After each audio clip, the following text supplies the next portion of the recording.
って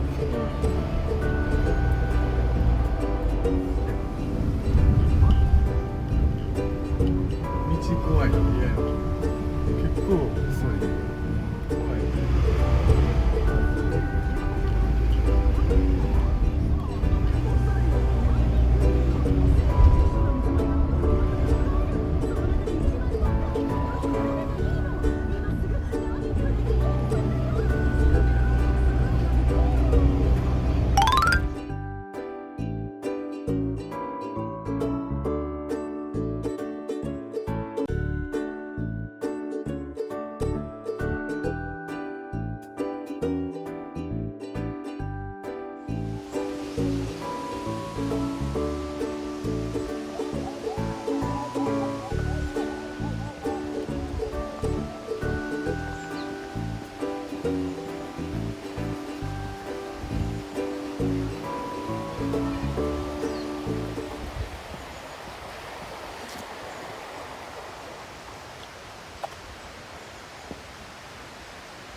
はい、どうも、よしです。はい、今日は、これは光滝、なんていう、光滝寺キャンプ場、滝畑、大阪河内長野の滝畑ダムの近くのキャンプ場ですね。まあ、家から、大阪市内の方から1時間ちょっとで来れました。すごい。行き方も簡単でしたね。外環状線ずーっと南に下ってってパッて行ったら着いたんで、はい。で、なんすかこれ大阪なんていう感じですね。めっちゃ穴場というか5、6組ぐらい行けるんですけ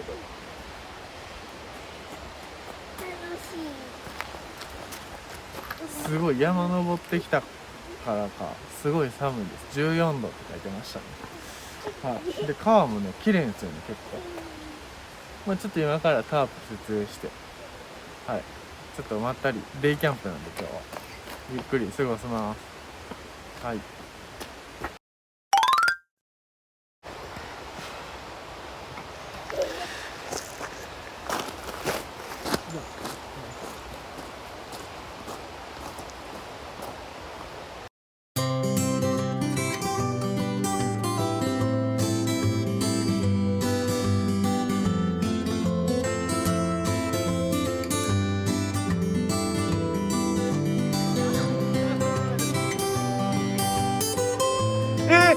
買ったんすか？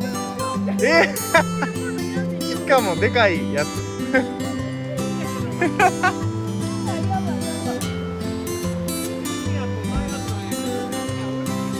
えー